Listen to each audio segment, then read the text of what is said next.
할렐루야. 오늘도 에덴의 인문학 강의 7번째 강의를 여러분과 함께 나누겠습니다. 오늘 하나님께 주신 말씀의 감동을 통하여 여러분에게 나누어 드릴 맛있고 맛깔나는 음식의 제목은 작전명 에덴을 벗어나라, 에덴을 탈출하라 라는 제목으로 주신 은혜를, 양식을 나누어 볼까 합니다.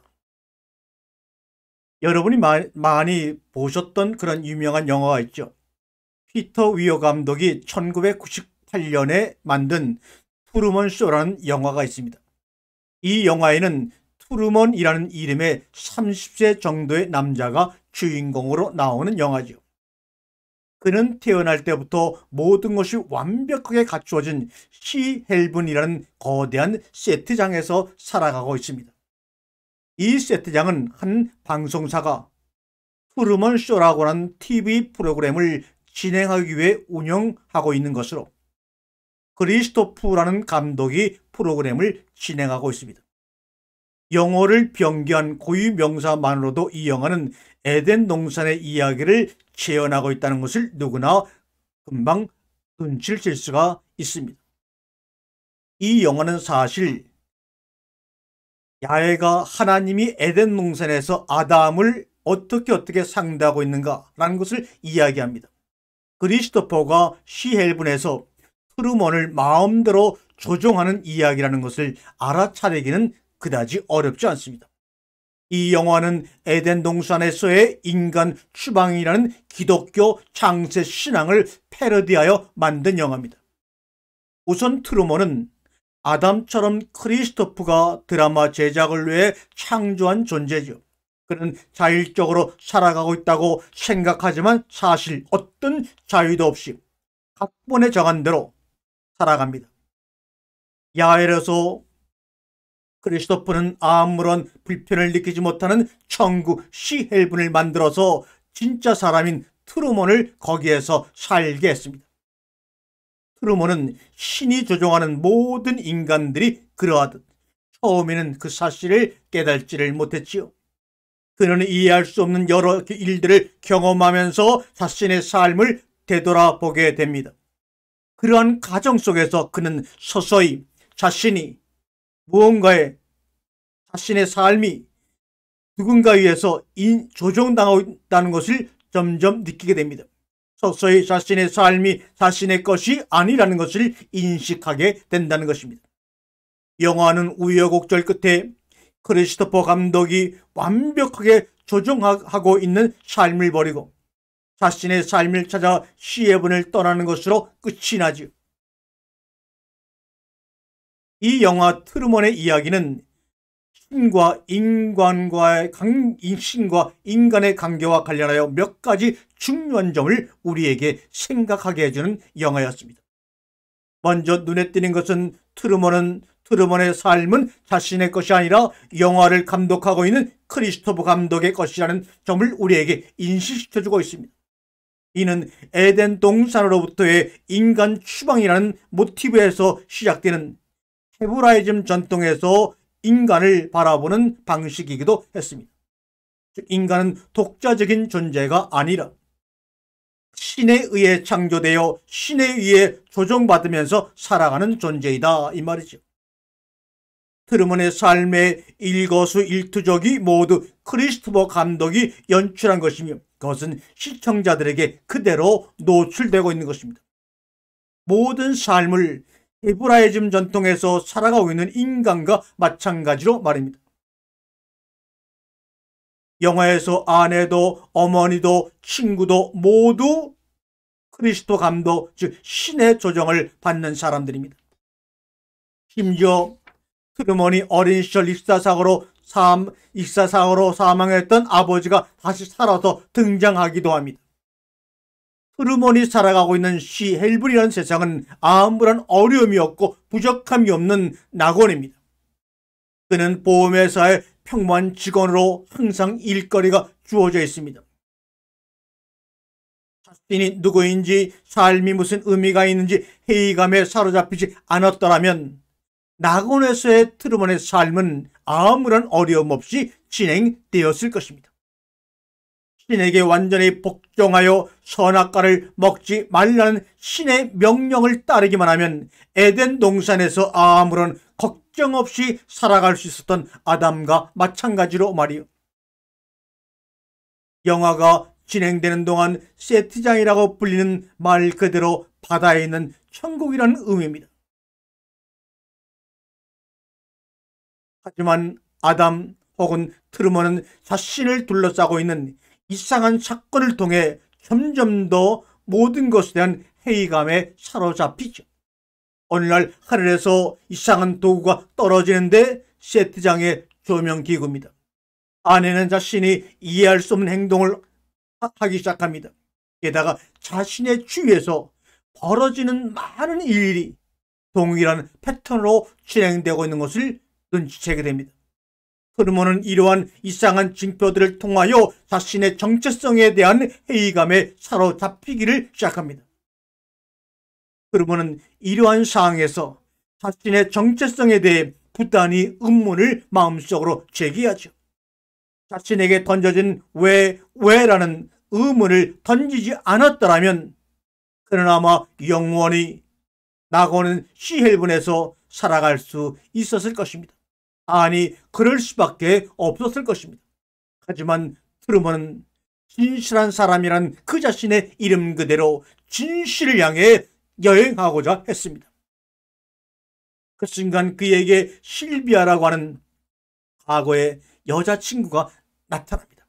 그녀는 트루먼에게 이 모든 것이 너의 주변에서 일어나고 있는 이 모든 것이 다 가짜이며 진짜 자신의 모습을 찾으라고 하는 이해할 수 없는 말을 해주고는 누군가에게 납치되듯이 발버둥을 치면서 어디론가 끌려나가죠. 그녀는 에덴 동산의 이브와도 같은 존재로서 자신의 내면 깊은 곳에서 불거져 나왔던 존재입니다. 이 역시 이브가 아담의 갈빗배에서 나온 존재라는 에덴 동산 이야기의 패러디죠. 실비아를 통해 트루먼의 회의감은 극에 달하고 맙니다. 실비아가 단녀간 후 그는 더 이상 현재의 삶을 받아들이지 못합니다. 그는 진정한 자신의 삶을 향해 나아가는 항해를 시도합니다. 폭풍을 마주쳐가며 말이죠. 그는 이미 선악과를 따 먹었습니다. 선악과를 맛본 트루먼이 더 이상 에덴 동산에서 살기를 기대할 수는 없지요. 창세기에서 신은 죄를 저지른 인간을 낙원에서 추방하는 것으로 우리가 문자 그대로 이해하고 있습니다. 하지만 트루먼 쇼에서는 이와 반대로 나타납니다. 즉 자신의 처지를 깨달은 인간이 신의 회의를 거부하고 에덴 낙원에서 탈출을 합니다. 목숨을 건 항해 끝에 트루먼은 크리스토퍼 감독의 소나기에서 드디어 벗어나게 됩니다. 그는 시헬분의 끝에 이르러 크리스토퍼 감독의 만류와 협박에도 불구하고 크리스토퍼가 낙원이라고 부르는 그곳을 떠나 어둠 속으로 사라집니다. 실장 추방당하는 아담이 질식을 안고 불안해하며 세상을 향해 나아간 반면 트루먼은 희망과 기대로 가득한 마음으로 떠납니다. 크리스토퍼는 천국의 문을 막 낯서려는 트루먼에게 이 세상은 거짓말과 속임수 뿐이지만 내가 만든 세상에선 두려워할 게 없어 라고 말하면서 트루먼에게 다시 한번 시헬분에 머물 것을 제안합니다. 하지만 트루먼은 내가 당신을 이제 더 이상 못 볼지 모르니까 미리 말씀을 드리죠. Good morning, good afternoon, good evening이라고 말하면서 어둠으로 뒤덮인 에덴 바깥 세상으로 사라지고 맙니다.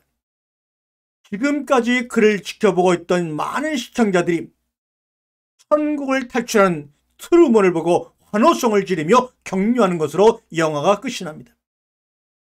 영화에서 신으로 등장하는 크리스토프는 인간 트루먼을 추방할 생각이 전혀 없었습니다. 그냥 크리스토퍼 감독의 의도대로 살게 두면서 살펴보려 했습니다. 크리스토프는 언제까지나 자신의 의지대로 트루먼을 가지고 놀 생각을 한 것입니다. 그러니까 인간 트루먼은 신 크리스토프의 장난감이나 로봇이었던 셈입니다. 하지만 트루먼은 크리스토프의 그러한 의도를 단호하게 거부합니다. 밖은 외등 하나 없이 어둠에 쌓여있는 갈 길을 모르는 캄캄한 곳이었습니다. 사실이 그렇습니다. 크리스토프가 말하는 대로 거기에는 온갖 허위와 악이 존재할지도 모릅니다. 하지만 트루먼에게는 자신이 지금까지 살아왔던 것이 허위고 악이었습니다. 이를 깨달은 트루먼은 크리스토프의 협박과 해이를 가까이 물리치고 이 헬븐이라고 하는 세트장 에덴 동산을 떠납니다. 이를 보고 박수를 치면서 격려한 많은 사람들 역시 트루먼과 함께 시헬븐 낙원을 떠납니다. 마치 애굽에서 수백만 명의 이스라엘 백성들이 홍해를 건너 광야로 탈출하는 모습들이 연상되기도 합니다. 혹자는 어떤 사람들은 이렇게 생각할 수도 있습니다. 아담과 이브가 굳이 왜 하나님의 영역을 벗어나려 해서 고생을 자초했을까? 하나님이 허락한 영역에서만 살았더라면 더 안락하고 살기 좋은 곳을 굳이 찾을 필요도 없었을 것인데, 게다가 이브 이후 인간은 결국 스스로 떠나온 낙원에 대한 영원한 갈망을 가지면서 살아가고 있지 않니? 물론 그렇게 생각할 수도 있습니다. 그러나 이렇게 한번 생각해 보자고요. 프로메테우스가 불을 훔치지 않고 신이 인간에게 부여한 삶의 양식을 그대로 받아들였다면 어떻게 되었을까? 인간은 여전히 어둠과 짐승의 공포로부터 헤어나지 못했을 것입니다. 공포스러운 밤이면 항상 불안한 마음으로 신의 도움을 기대하면서 살아갈 수밖에 없었을 것입니다. 이것은 신의 로봇이지요. 프로메테우스는 이러한 상황을 도저히 받아들일 수가 없었습니다. 물론 그는 그로 인해 자신이 어마어마한 고통을 당하게 될 것이라는 사실도 알고 있었습니다. 그러나 프로메테우스는 신이 자신에게 부여한 행복을 거부하고 자신이 직접 행복을 찾고자 했습니다. 이렇게 볼 때 온갖 어려움을 예상하면서도 신으로부터 불을 훔쳐내어 인간에게 전해준 프로메테우스는 트루먼의 또 다른 모델이라고 할 수가 있습니다. 크리스토프의 각본에 따라 살아갔던 트루먼처럼 인간은 어쩌면 하나님이 정해준 시나리오를 연기해야 하는 배우에 불과할 수도 있었습니다.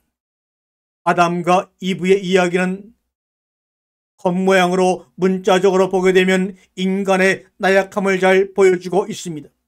하지만 그러한 것은 영원히 지속될 수가 없습니다. 자신의 운명을 알게 된 트루먼은 결국 크리스토프가 만든 세상을 떠납니다. 그는 선악과에 대한 유혹을 떨치지 못했던 아담과 이브의 행위를 반복하여 보여주고 있습니다. 여기서 크리스토프가 구현하는 세계는 자기 자신이 만들어내지 않은 기존의 관념을 의미합니다. 인간들의 의식이 성장하여 우리를 만드신 하나님 아버지가 보시기에 좋은 자녀로 성장하기 위해서는 기존의 것들을 추종하기만 하면 안 됩니다. 에덴의 울타리 안에 갇혀있는 것으로 만족하며 살면 안 됩니다. 낯선 곳의 탈출, 거기서 하나님이신 호기심이 발동하여 하나님을 향하여 질문을 드리는 가운데서 창조의 삶을 무한대로 누릴 수가 있는 것입니다. 신의 근기는 인간의 유반을 전제로 한다는 점에서 처음부터 모순입니다. 유반을 전제로 하지 않는 금기라고 하는 것은 애초부터 존재할 수가 없는 것이죠. 금기의 유반은 인간이 경험을 해보지 못한 새로운 세계로 초대하며 새로운 존재 변화를 꿈꾸게 합니다. 그러니 인간은 유반을 통해 스스로를 완성해 나아가도록 한 하나님의 배려여 마음이었다고 생각해보면 어떨까요? 인간은 누구나 미지의 영역 앞에서 두려움을 느낍니다. 인간이 신으로부터 부여받은 호기심은 인간으로 하여금 그러한 두려움을 극복하고 마지막 미지의 영역으로 나아가게 하는 힘입니다. 인간의 금기 체계를 이해하는 과정은 인간 사회를 이해하는 과정과 마찬가지입니다. 호기심이라는 강력한 무기를 함께 부여하던 인간에게 금기란 애초부터 무의미한 것입니다. 호기심과 함께 주어진 금기는 언제든 깨어질 수밖에 없는 연약한 유리 그릇입니다. 신화에서든 현실에서든 금기 위반 이전의 세계와 금기 위반 이후의 세계는 근본적으로 다릅니다. 금기가 초래하는 파국적 절망은 역설적 반전을 우리의 삶에 만들어냅니다. 금기를 위반하고 나면 새로운 세상이 열리는 것을 경험하게 될 것입니다. 그러나 그 금기를 위반하고 새로운 세상이 열리는 과정 속에서는 늘 하나님의 사랑이라는 원리로 작동되는 그것이 있기 때문에 바로 새로운 세상이 열리는 것입니다. 금기를 지시고 그것을 호기심으로 인하여 위반하는 과정 속에서 새로운 창조의 세계를 경험토록 배려하신 하나님의 마음 중심 가운데는 하나님의 사랑이라는 근본 원리가 작동하고 있기 때문에 우리의 삶 속에 새로운 세상 행복이 열리는 것입니다. 성장 과정의 아이들을 둘러싸고 있는 금기가 초래하는 강렬한 호기심은 아이들로 하여금 새로운 세상을 향해 나아갈 수 있게 하는 힘이요 추진력이 되는 것입니다. 신이 설정한 한계에 만족하는 인간은 자신에게 주어진 금기를 섣불리 깨트릴 엄두를 내지 못합니다. 절대적인 힘을 소유한 신의 금기를 위반한 다음에 전개될 사항이 너무나 두렵기 때문입니다. 하지만 그러나 이런 사항은 오래 지속되지 않습니다. 판도라, 보시케, 이브는 주저하면서도 과감히 신의 금기를 위반합니다. 금기를 위반하여 어김없이 뒤따랐던 고통은 일시적인 것에 불과했고 그 이후에 주어지는 희망과 행복과 자유는 영원한 것이었습니다. 그것을 하나님은 사랑이라고 우리에게 말씀하십니다. 아멘.